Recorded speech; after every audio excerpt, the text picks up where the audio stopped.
When entering the internment camps, their fate was sealed. Margot had to deal with struggles and hardship, for life in the camps were hard, and it got harder as days passed. The Nazis were brutal and showed little to no mercy.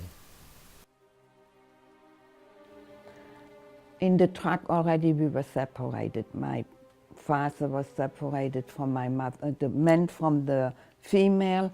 I was with my mother, but in camp I was separated from my mother as well. And I was in a children's barrack. It was very muddy.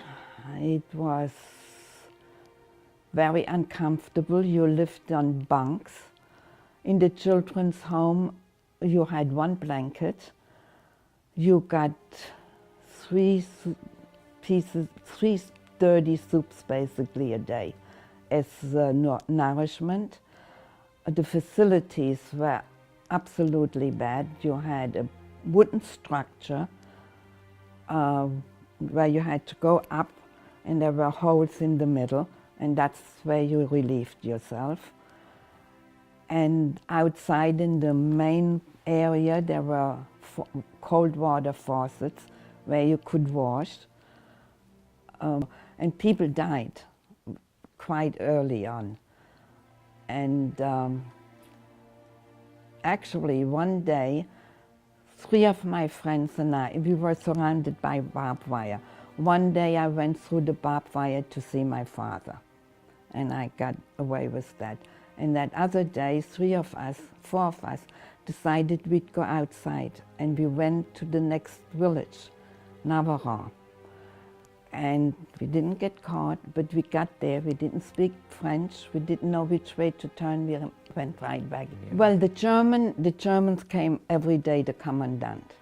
So we just were lucky he didn't see us. I was in this camp for 6 months, and then we were taken again by train for 3 days to the camp by the name of Riefswald, which was actually worse. It was by the sea. It was very windy. People by now already were very weak. If there was a big wind, you could see people being lifted off the floor and carried away by the wind. My mother at that time may have been 80 pounds. The disease there was worse. People were full of lice and all these things. They guarded you more. I was with my mother in the same barrack then. I was in there again. For me as a child, I had company.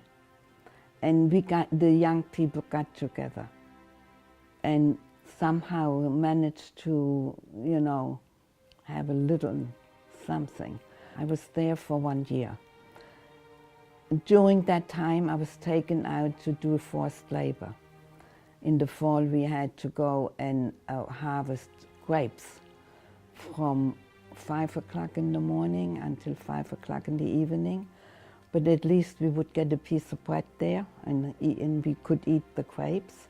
There was a whole bunch of us that were taken out, and we were taken back in again.